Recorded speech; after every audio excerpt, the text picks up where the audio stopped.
Bienvenidos a las historias de Lilith. Hola a todos, bienvenidos. Hoy les presentaré una obra de un autor muy especial. Es un suscriptor, así que ustedes van a poder acceder a su propio canal y también a su Facebook. Estoy hablando de Carlos Sosa, un autor de 31 años actualmente que vive en Uruguay y escribe por hobby. Su versatilidad abarca desde el terror hasta la poesía reflexiva, cuentos infantiles y poesía de amor. Su inspiración proviene de autores legendarios como H.P. Lovecraft, Edgar Allan Poe, Horacio Quiroga y Henry James, enfocándose en un terror cósmico que busca generar reflexión e inquietud existencial, alejándose de los clichés de zombies y asesinos. Carlos ha encontrado su parálisis del sueño una fuente inagotable de inspiración, transformando sus sueños en fascinantes historias. Entre sus obras destacadas se encuentran El murmullo de los océanos, muy bien recibida en Facebook, El poema de terror del muñeco y también La magia de Cindy, transmitidos en Texmelucan Radio de México, donde también tuvieron una excelente acogida. Así que ahora los invito a que me acompañen a descubrir una de sus maravillosas creaciones, en sí 2 pequeñas historias fantásticas. El sueño de Carlos es convertirse en un gran escritor en el futuro y, con el talento que demuestra en sus obras, está en camino de lograrlo. Disfruten. Lo que se oculta más allá de las estrellas. Los antiguos habían levantado sus semblantes al cielo, pues de allí venían sus venerables dioses. Sí, por aquellos días nuestras gentes tenían un espíritu de conexión con las estrellas, con los mundos lejanos, y de alguna absurda manera navegar dichosos por las constelaciones. Aquel manto nos cubría cual niños pequeños desde tiempos remotos, desde antes de la aparición del primer homínido, y sin embargo, cuán poco sabíamos de él. Incluso después de que Galileo posó sus pupilas con su telescopio, descubriendo y develando datos asombrosos para la comunidad astronómica, aún hoy seguimos hallando más preguntas que respuestas, porque de allí venimos y hacia allí iremos.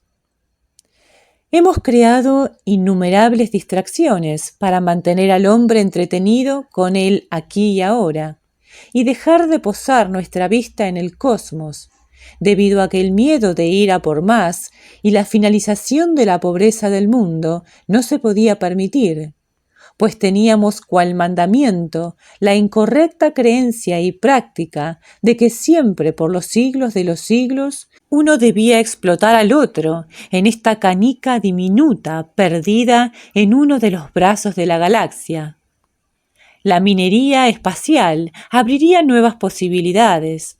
Descubriríamos oportunidades insospechadas para extinguir todos los males del muro y, en consecuencia, dejarlo en mero pasado y forjar nuevos senderos para ser conducidos a un mañana próspero.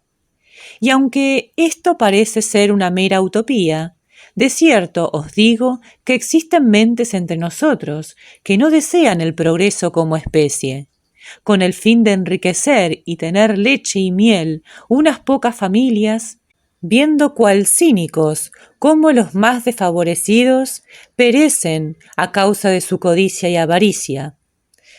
Todo esto siempre estuvo relacionado con el universo, pues la solución a todos nuestros problemas, es decir, a una sociedad más equitativa y una mente más perfeccionada, estaban allá, más allá de las nebulosas, más allá incluso de los pilares de la creación.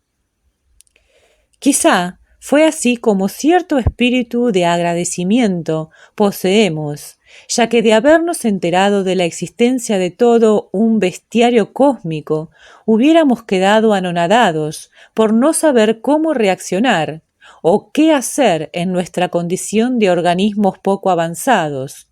Para huir, de necesario, de las fauces insondables de asesinos siderales, que parecieran haber roto la cadena de sus primigenios dioses y andar vagando por el vacío del infinito.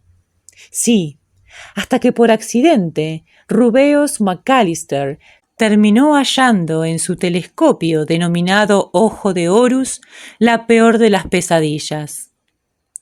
De niños apagábamos la luz mirando nuestra cama para llegar rápido a ella, no fuese que en el proceso saliese un monstruo de debajo de la cama para atraparnos.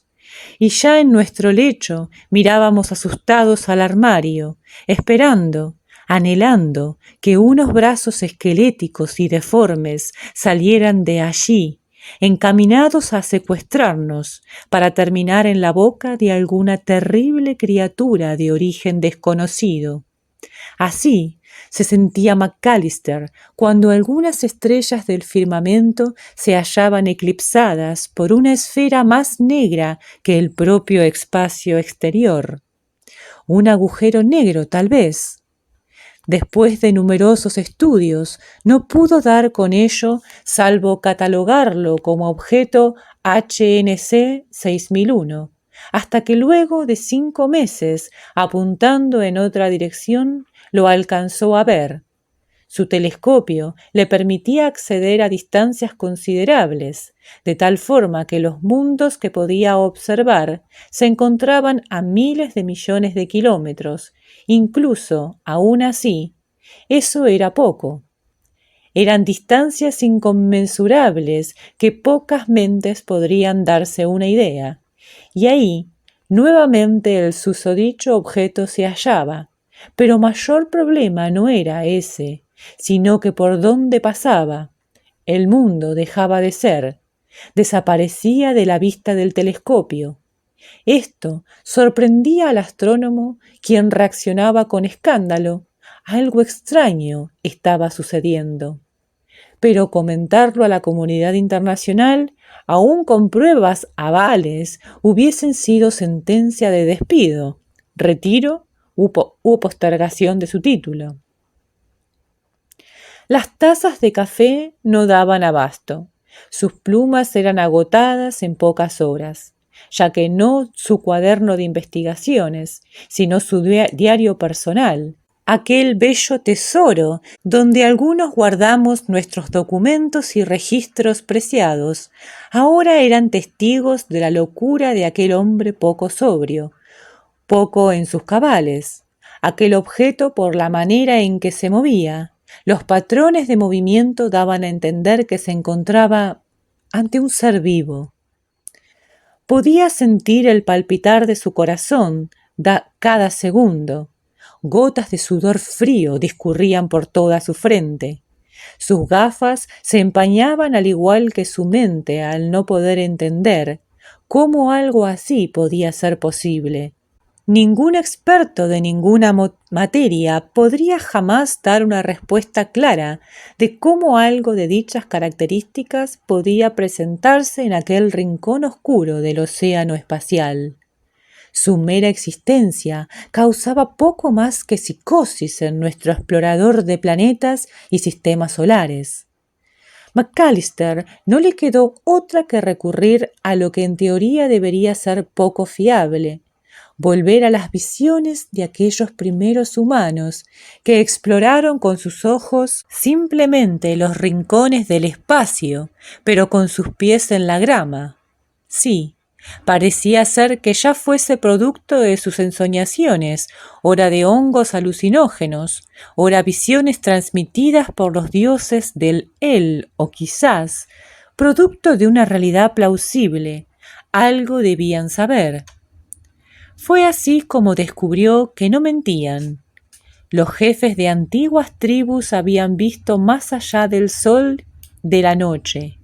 Sí, a saber la luna, la espantosa visión de una criatura más descomunal que el propio Mot, mucho más impresionante y poderoso que el mismísimo Torpodan, aquel ser, ahora denominado Olak por los indios pieles marrones, era nada menos que un destructor de mundos, un devorador de planetoides y estrellas. Nuevamente nuestro astrónomo se lo cuestionó. Si su tamaño era tan descomunal, ¿cómo podía haber pasado por aquellos parajes sin haber sido atraído por la luna y la tierra tras su paso? Su gravedad debería haber sido inmensa, a no ser que pudiera a voluntad propia dilatarse o contraerse a voluntad. Y si así era, y aún no terminaba de leer los registros, eso denotaría inteligencia, porque eso demostraría que no engullía a placer mundos por azar, sino que seleccionaba aquellos para su dieta. Una criatura que no tenía ojos, que no tenía orejas, que no tenía piernas, ni brazos, ni tentáculos de ningún tipo. No tenía fauces, parecía un hoyo, con cierta velocidad de atracción, pero sin estar sujeto a la fuerza gravitatoria de ningún cuerpo celeste por donde pasara. Y eso era mucho decir. Las preguntas parecían multiplicarse en su cabeza. McAllister no sabía cómo reaccionar, hasta que al continuar las líneas de los escritos supo que sí, los indígenas indicaban que aquella cosa extraña cambiaba de tamaño, por lo que la Tierra y sus alrededores estaban momentáneamente a salvo. Era verdad, siguió de largo por lo que teoriza el doctor, hasta salir del sistema solar, del influjo gravitacional de nuestro astro rey, y terminar en el vacío cósmico. Su patrón era inteligente. Se desplazaba de un lugar a otro a velocidades nunca vistas, producto de alguna creación de alguna raza extraterrestre de categoría 3 en adelante. Tampoco lo sabía, pero cuando logró hablar con los descendientes de los pieles marrones, Erland Umani le dijo: «No pregunte por aquello que no debe ser respondido, doctor. Él forma parte desde el origen de los confines del universo conocido. Vaga de un lugar a otro para saciar su apetito espacial. Es en sí, aunque usted no lo desee creer por ser un hombre de ciencia, un dios de rango menor, un ser que piensa, sí, pero que no es como usted o como yo. Es operado por los dioses del Olak, traducido de nuestro idioma». «¿Qué significa, por Dios? Dígame qué significa». «El emisario del olvido». Umani era claro en sus palabras. Era evidente que Olak era un dios primigenio que mantiene el orden de la materia y energía en el cosmos, mundos que eran, que fueron y que dejarán de ser, perecerán sin que de su historia queden registros. Mundos que quizás sus habitantes fueron testigos y presenciaron el advenimiento de la noche, el triste final, la muerte anunciada y más doloroso sin saber antes que iban a desfallecer. Los pobres diablos tendrían un final catastrófico, de proporciones bíblicas, mientras sus cuerpos se unían con los elementos de su mundo destruido en un mare magnum insondable. Quizás por razones como estas conviene abandonar la cuna estelar y aventurarnos con cautela y midiendo bien nuestros pasos por todo el vecindario. Llegar a un momento de nuestra casa fenecerá por la situación que sea, y no podremos decir que dentro de eones de años vuestras próximas generaciones lo verán. No, probablemente lo veamos nosotros mismos, porque Olak obedece al mandato de los dioses, y si un día Toter se enoja con la actitud de sus hijos, no tardaría en quedar sellado nuestro destino, al no tener cómo escapar. Ojalá poder escapar sin que sepamos en nuestro mar de ignorancia que existen cosas más allá de lo que alguna vez ninguna imaginación fructífera ni poeta o escritor solemne se le pasó por plasmar en hoja y tinta aquello que se oculta más allá de las estrellas remotas, donde ves una vez y al devolver tu vista de nuevo aquel objeto ya no está. Y Olak no es más que el principio de los temores humanos, no es ni será más que la punta del iceberg. McAllister lo sabía y no podía negarlo. El joven doctor terminó en un manicomio, por lo que terminó enterándose, algo no apto para mentes sensibles. Galoth. Como escritor, no puedo mucho menos que imaginar sobre lo que se esconde más allá del manto de las estrellas. Me sobrecoge el hecho de que nuestros amados profesionales a la fecha, a pesar de numerosos esfuerzos, no hayan podido explicar todo acerca de aquellos lugares rastrillados por la especie humana. Los lugares no muy lejanos de la palma de nuestras manos y que podrían representar en un futuro la esperanza de nuestra especie. Las pesadillas de noche tras noche tenía cuando niño no eran más que producto de necesidades en mi jornada diaria, o eso creía yo. Sin embargo, conforme fui creciendo, noté cómo los terrores nocturnos seguían manifestándose en mi vida, cómo aquellos nombres, criaturas y hasta lugares reverdecían en mi mente. Yo lo atribuía a una cultivada imaginación, hasta que comencé a ver con el rabillo del ojo que algunas de las cosas que todavía no escribo, pero que en efecto ilustraré más adelante, si de alguna extraña y remota forma existían. Explicar cómo este bestiario y castas divinas de un plano extraño existen no es de mi incumbencia, pero lo que escribo es porque lo vi en el mundo onírico, y lo escalofriante es que noto cómo suceden cosas en la vida real que parecen guardar cierta concordancia con aquel inexplicable páramo de horrores, donde las cámaras secretas, las bóvedas, parecen estar por lo menos de momento abiertas. Desde tiempos inmemoriales, mucho antes de la construcción de las grandes pirámides de Giza, incluso mucho antes de las civilizaciones de la antigua Mesopotamia, los terrícolas nos preguntábamos a qué se atribuía tal maravilla que parecía tener luz propia. Aquel astro, el sol nocturno, que fue innumerables veces convocado en serenatas, en rituales paganos y místicos, deificado por tribus de todo el mundo. Sí, era algo que no podía entender al menos el científico a pie, cuyo labor era traducir en términos matemáticos, geológicos y poco más a aquel astro menor que señoreaba la penumbra, aquella barca a la deriva que siempre mostraba la misma cara. Sus colores melancólicos, relajantes, sus tonalidades grisáceas, esos numerosos cráteres habían llamado nuestra atención, preguntándonos si habría alguien allí devolviéndonos el saludo o la mirada, o si de alguna manera aquel sitio no era más que un montón de polvo milenario asentado desde el origen de la creación del sistema solar.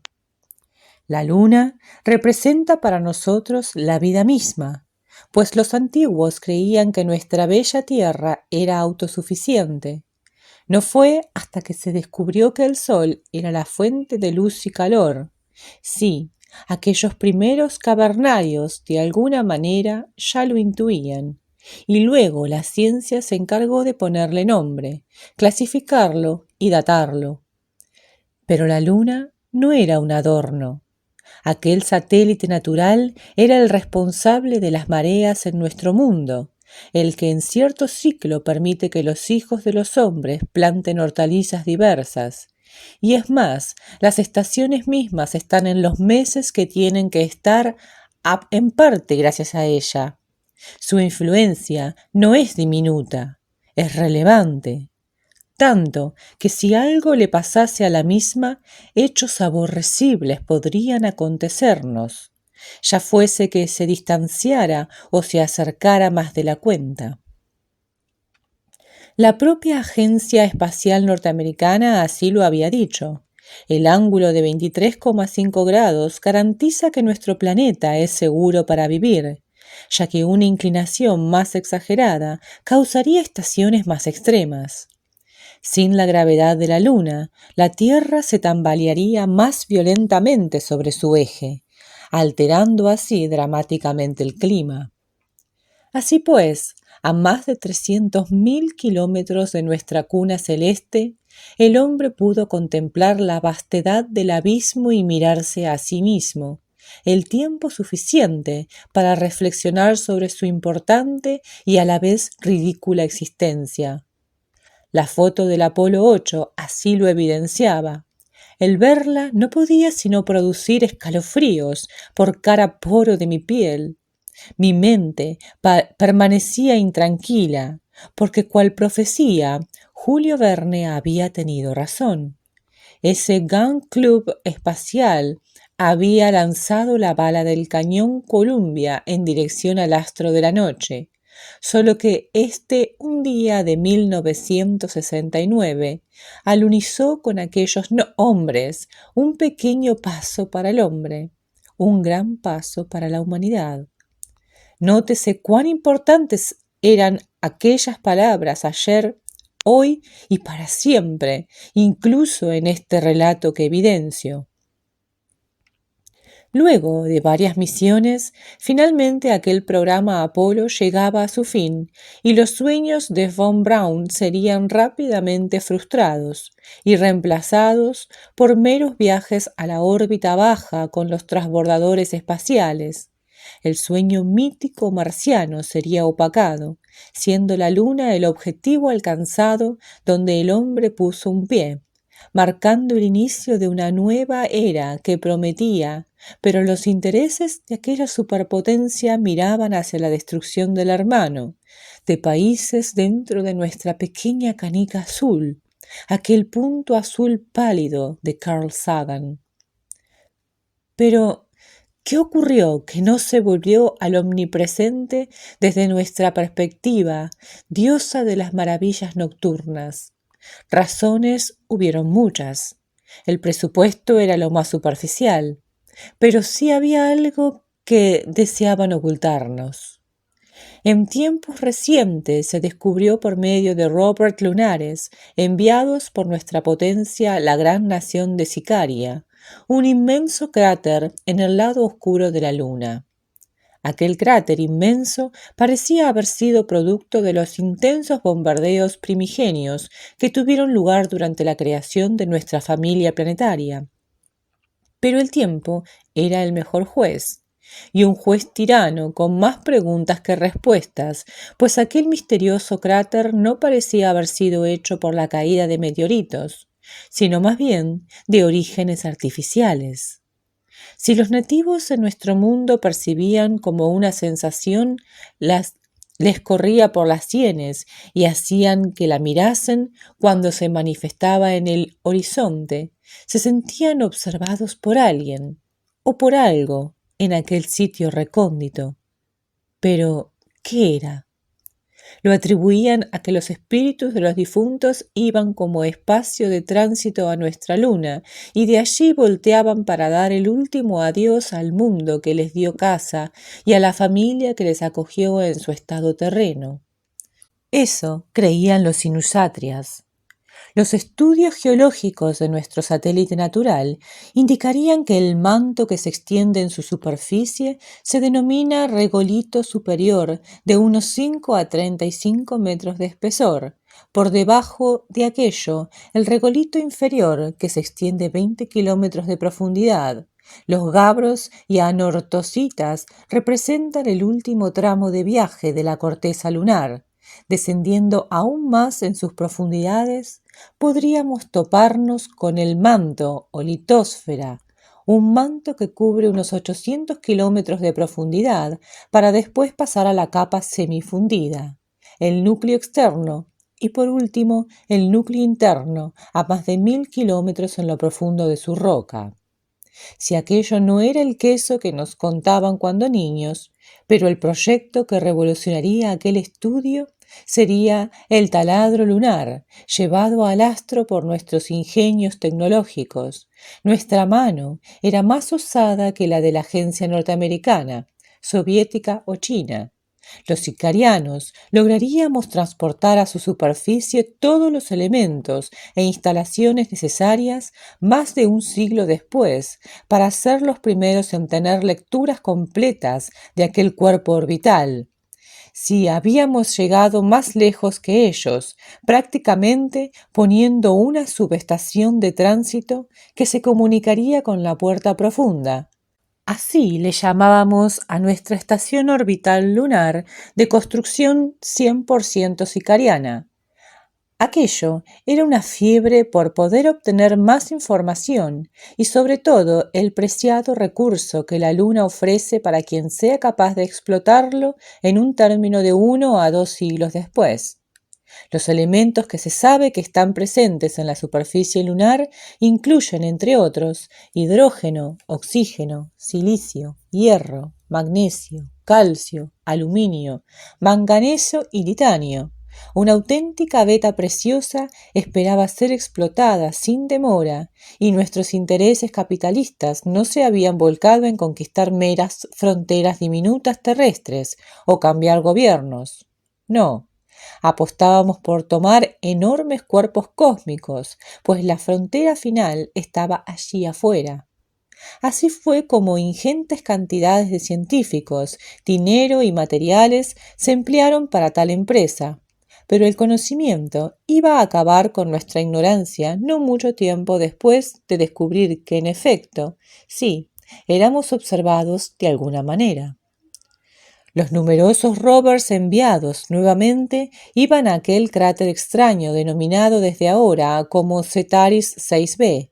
En aquel lugar terminamos descubriendo que había un hoyo de una profundidad de 300 kilómetros ni más ni menos.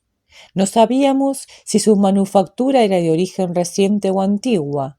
No obstante, nos embarcamos como aventureros espaciales que éramos a base de máquinas. No hacíamos descender a humano alguno en aquella fosa desconocida y oscura, pues nuestro temor era sano. Se mostraba cierto respeto hacia aquello, a pesar de nuestro hambre voraz en vender los recursos lunares al mejor postor.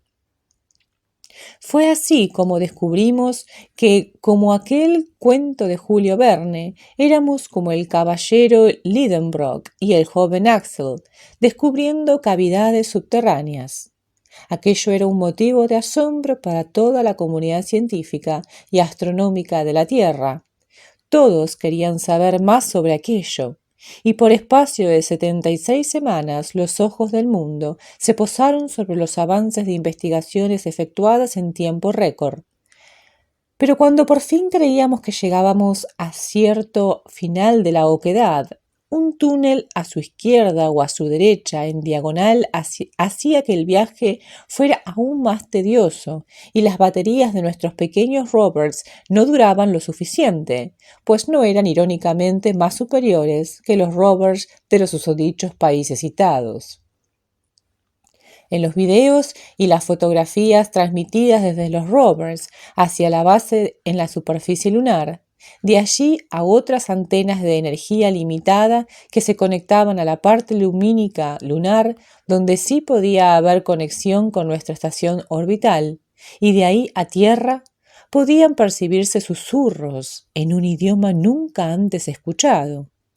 No parecía pertenecer a ningún idioma de nuestra era moderna, ni lengua muerta de civilización pasada. Aquello era algo que erizaba la piel a más de uno, y sin embargo continuábamos. Todo fuera por dejar nuestro pabellón en alto y nuestro sentir patriótico como el nuevo imperio espacial de la Tierra. Sí, así lo sentíamos y veíamos nosotros. Los agujeros, las cavidades parecían haber sido hechas por un ser extraño, no por consecuencia de un meteorito, no por consecuencia de alguna actividad volcánica de ningún tipo, por loco que pareciera, tampoco de depósitos de agua si cabiese la posibilidad. Fue así como encontramos a un ser dormido. Sí, un ser, una criatura. La humanidad supo así experimentar el miedo más profundo. No estábamos solos, pero no era el hecho de no estar solo, era el motivo de que aquello era una bestia de enorme tamaño, quizás diferente a Mot, quizás menos grande que Torpadan o el cósmico Olak, pero no por ello menos fascinante. El bestiario de alguna manera se ampliaba. La luna tenía dueño, tenía patrón. Aquellas parcelas tenían un terrateniente sideral y sentíamos que debíamos abandonar nuestras avariciosas intuiciones ipso facto antes de que fuera demasiado tarde. Como lección que pareciera repetirse en otros eventos históricos, no dudamos en conocer la otra voz cantante, la de los aborígenes que decían estar en permanente comunicación con los denominados dioses. Así, veníamos a saber que Mot y Topaban eran dos dioses menores o dioses bestias en la familia divina, y Olak, que fue visto pero nos permitió vivir. También, ahora aquello era diferente, y ese pequeño paso para el hombre me turbió el alma. Si aquella criatura se moviese, provocaría un cambio en la rotación lunar por el tamaño colosal que tenía, y si eso ocurría, por Toter no quedaría pensar el resultado de nuestro mundo. Según los antiguos indios pieles marrones, ese dios ancestral cayó en la luna en su estado joven en tiempos de la formación de esta familia planetaria, y una vez unido allí se quedó por orden del dios de la luna.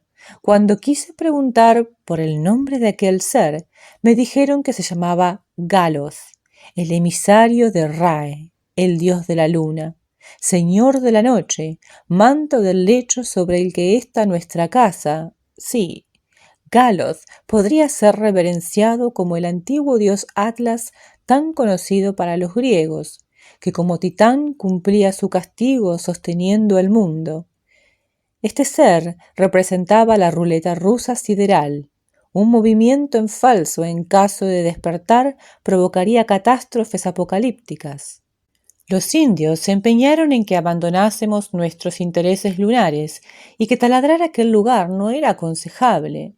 Es más, no sería aconsejable que aquel ser siquiera se percatase que nos dimos cuenta de su existencia. Los indios lo sabían, los dioses en la formación de este sitio así lo habían dispuesto. ¿Por qué? Simple, porque sabían de nuestras actitudes golosas hacia todo lo que representa fortuna y bolsillos llenos a costa de romper el equilibrio en el único hogar que tenemos. Por tanto, nos dispusimos a continuar rumbo a otros mundos más lejanos, porque la luna era diferente. Ahora entiendo por qué los astronautas no hicieron un Apolo 18. Ellos sabían que había algo fuera de la concepción humana, fuera de nuestra comprensión como seres pensantes. De despertar sería el fin de nosotros. Una manera curiosa de los dioses de mantenernos sanos y salvos y no cometer locuras, al menos en este lugar cercano. No despertéis a Galoth, el dios de aquel primordial satélite natural, porque ese pequeño acto sería un gran acto, un gran problema para la humanidad. El murmullo de los océanos. La bahía de Himwell, hogar de numerosos barcos pesqueros, las gaviotas son parte del paisaje pintoresco del lugar. Sus atardeceres parecieran salidos de las pinceladas de un hábil artista. Mi nombre es Walter Peck, y este es mi relato de las vicisitudes de un humilde pescador que procura llevar pan a la mesa antes del atardecer. Criado por Amanda Odins y Charles Peck, conocí la vida del marinero a temprana edad.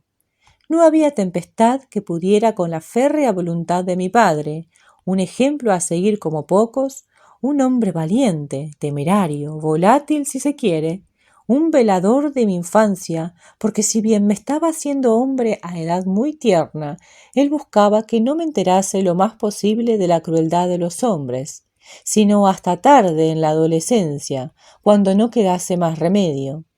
Mientras, mi vida debía estar en la espuma marina y enfrentarse a los elementos. Sin duda el mar rompía la inocencia, quebraba la mente del caballero más rudo. Pero al mismo tiempo era ese amor platónico, ese amor no correspondido que deseábamos, era como un zafiro azul, enamoraba pero era inalcanzable para alguien pobre. Algo así me sentía yo, un simple niño ante los océanos del globo. Si su vastedad me asombraba, ni con catalejos podía divisar tierra en millas en algunas ocasiones, y era ahí donde estaba a merced de las aguas. Los días pasaban, el vaivén de las olas crecía, el barco por momentos se estremecía, y cuando por fin pensabas que era hora de encomendar el espíritu y no podías escapar de la sombra de la ola gigantesca que golpearía la embarcación, por milagro del propio Tóter reaparecíamos del otro lado. Era una danza maléfica que orquestábamos, era un mare magnum de estrés, de desesperación. Si no pescábamos nada, nada comeríamos, nada venderíamos en el puerto. El barco, cuando mi padre se retiró, pasó a mis manos. Era el capitán del navío, era el jefe que en conjunto con algunos amigos novatos nos embarcaríamos nuevamente a lo desconocido. Hombres rudos donde los haya nada les espantaba, ni siquiera las leyendas y mitos de los mares. El Cecilia sería mi prometida, sería la dadora de sustento, y debía darle las gracias a los dioses por ello. Estábamos ante un barco de 20 metros de eslora, una manga de unos 6 metros o poco menos, un calado de unos 2 metros y con 25 TRB dentro del lago de 35 toneladas aproximadamente. Mi mujer iba a 12 nudos con una potencia de poco más de 400 HP, con todo lo necesario. Red de arrastre, palangres, molinetes, guinches, sistemas de refrigeración para el pescado. El capitán y cocinero era yo, y el resto de mis colegas harían las tareas asignadas, como la limpieza y la verificación de que todas las arterias y el corazón de mi pedacito de mundo funcionasen a la perfección. El buque lo conocía, las aguas, más conocidas que las negras intenciones del viejo capitán Burke en 1742, cuando iba a colonizar las islas Ertumbas. Pobres y en paz descansen la tribu indígena colegola que existió allí, perecieron junto a su mito. Conversando con mi padre sobre la puesta a punto del barco llamado ahora Cecilia, me preguntaba, pues, acerca de aquellas raras leyendas, aquellas antiguas narraciones de nuestros abuelos, bisabuelos y ancestros más lejanos, compartían en alta mar, en noches de gélidas temperaturas o cuando el mar estaba embravecido, o de cuántas cosas estos mismos cielos fueron testigos. Estas benditas aguas han sido tierra de cultivo de numerosas historias, historias para algunos falsas, producto de la imaginación de un borracho marinero en la taberna de Cork. Pero para otros, para otros, como mi veterano padre, era todo menos falsedad. Resultaba ser, según lo que me indicaba, que en tiempos de antaño aquellas tribus indígenas perdidas en los rincones de los océanos, véase los ya mencionados colegolas, los coparquim, los pieles marrones y hasta los pisitobos, sostenían la existencia de un monstruo marino, de colosales proporciones, de auténtico Crocar, como le decíamos en la religión Hokkaisha de mi pueblo. Un ser emisario de destrucción que venía cada tanto miles de años para sembrar el caos y la destrucción, para placer de los dioses o tal vez para sembrar justicia. Sí, como cuando Mot apareció una vez, aquella antigua criatura que dábamos por mito, producto de Tomae. No obstante, ningún humano había llegado a ver semejante Crocar en ningún momento, o al menos eso creíamos, porque de existir, de levantarse en algún momento, causaría una devastación como nunca ser terrestre sobre la faz de la tierra hubiese presenciado. Es más, podría dejar a la devastación del propio y susodicho Mot como zumbido de una mosca. Mi padre me explicaba que aquellas tribus habían levantado templos de sacrificio por un lado, templos de adoración por el otro, obeliscos siempre mirando al poniente, y en las lunas menguantes, época de cultivo de aquellas islas, ofrecían en sacrificio a un infante para prevenir la llegada de aquel ser. Era como una dádiva de agradecimiento por permitir durante 50 años más respirar tranquilos y seguir adelante con sus pocos relevantes vidas. Sin duda, estas palabras habían dejado mi alma perturbada, mi corazón turbio de pavor, pero era menester, según mi padre, que despertase algún día desde las profundidades abisales y ocasionara un apocalipsis. Cuando pregunté por el tamaño, él se contentó a indicarme que, según se creía, aquel monstruo podía llegar a medir 17.855.914 kilómetros cuadrados. Como no soy un avesado en geografía, básicamente me estaba haciendo ver que era como tomar América del Sur y sumergirla en un lugar donde nadie, ni con satélite ni con submarinos, pudiese jamás llegar, ni ver, y mucho menos oír.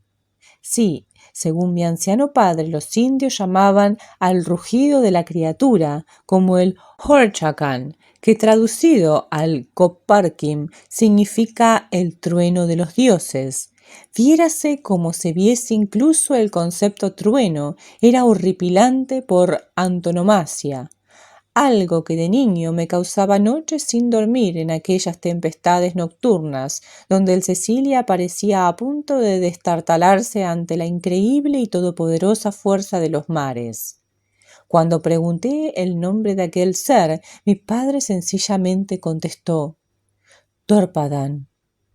Aquel despiadado ser tranquilamente podría hacerle sombra a Neptuno si existiese, dios de los mares de aquella mitología, si hubiera quedado corto.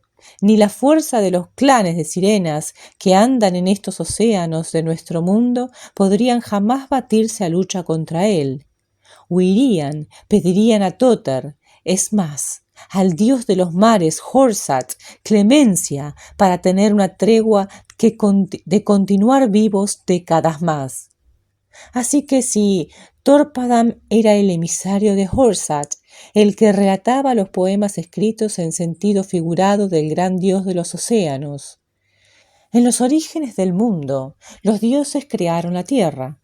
Horsat lloró y las aguas dulces fueron realidad.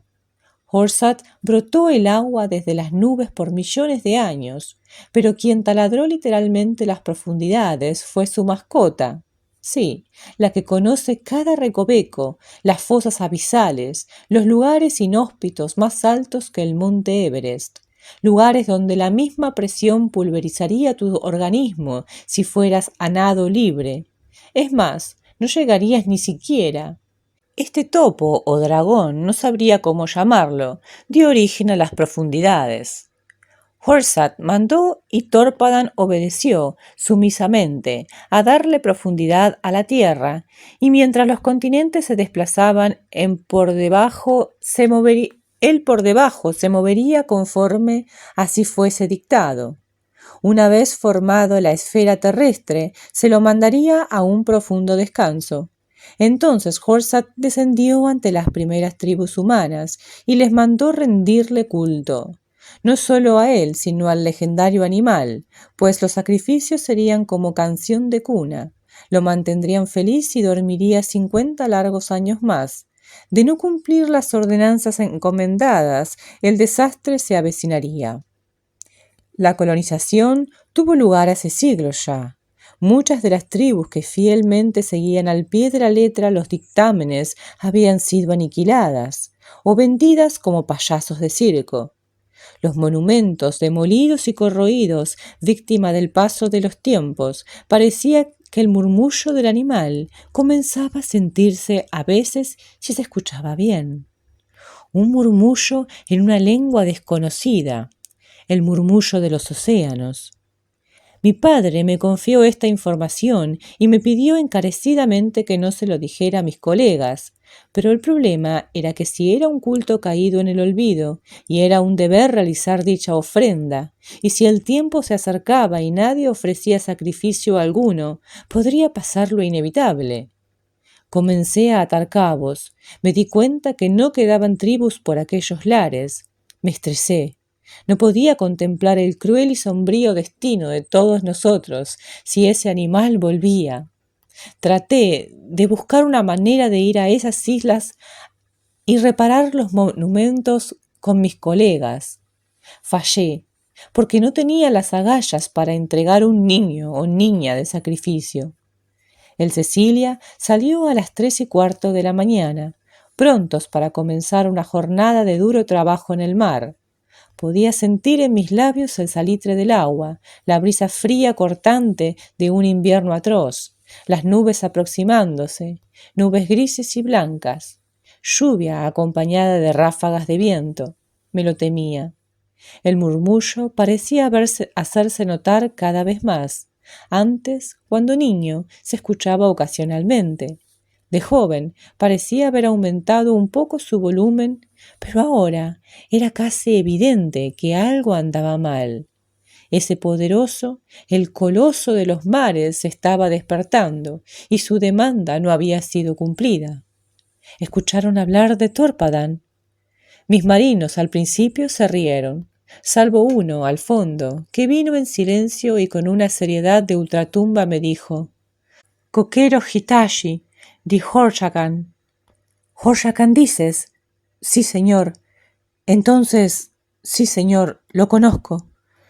Los compañeros entonces dijeron: «No creemos en leyendas, aunque creemos en los dioses, pero el problema es que no hay rito de adoración para ese tal Horsat. No está en la casa de él». «¿Quién carajos te dijo semejante disparate? Está en el inventario de 1715 en adelante». «En el revisado por Aurelius, sí, pero eso es apócrifo.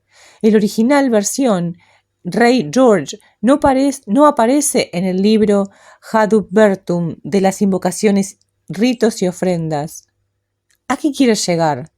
No se puede adorar a un dios si la Santa Iglesia así no lo decide. El profeta es enviado por él y no hace mención de rito a Horsat. Tampoco conozco el sacrificio. Le gustaría matar a un niño, señor. Respeta a los superiores, caballero Kevin. Usted se gana su sustento por el mismísimo capitán del Cecilia. Compórtese y esté a la altura de un noble pescador. Sí, colega. Perdón, señor. No podía discutir que no tuviera razón en ello. No sabía qué hacer, pero algo sucedió. Un rugido enorme invadió el área. El buque mismo se sacudió por su intensidad. Venía de las profundidades. ¿Hacía cuánto tiempo no se hacía la dádiva? Nadie lo tuvo en cuenta. Todos los marineros, anonadados, miraban como una criatura comenzaba a levantarse lejos, a cientos de kilómetros en la lejanía. Era una criatura que, aunque se erguía lentamente, provocaba olas monstruosas. Cuando todos nos pusimos en marcha, no dábamos abasto. Ya teníamos la carga, pero aquello era casi sentencia de muerte. El todopoderoso monstruo, mitad topo, mitad dragón, se levantó finalmente. Éramos testigos. Los primeros seres humanos en verlo en la historia, quizás, no a Horsat, pero sí al verdugo marino, al destructor de destructores, al todopoderoso Tórpadan. De pronto, el sol fue tapado por su monumentalidad. Las islas primigenias fueron pulverizadas solo en su levante. Me imagino a mis padres en tierra, viendo, presenciando el fin. ¿Era acaso el fin esta vez? Venía Torpadan a terminarlo de Mot. Era un alivio en parte, porque no exterminaría al mundo, aunque causaría gran devastación, pero dentro de esa devastación todos nuestros nombres estaban escritos. La vil criatura provocó tsunamis con olas de kilómetros de alturas que venían rápidamente hacia nosotros. Espero que la próxima vez que escuchen un murmullo en los océanos sean humanos y tengan empatía, porque el descanso de este ser fue interrumpido. Y luego, cual vil humano, guardase el corazón en la chaqueta y de la ofrenda, no sea que la vez que venga sea la última. La ira de Horsat fue desatada. No fuimos fieles.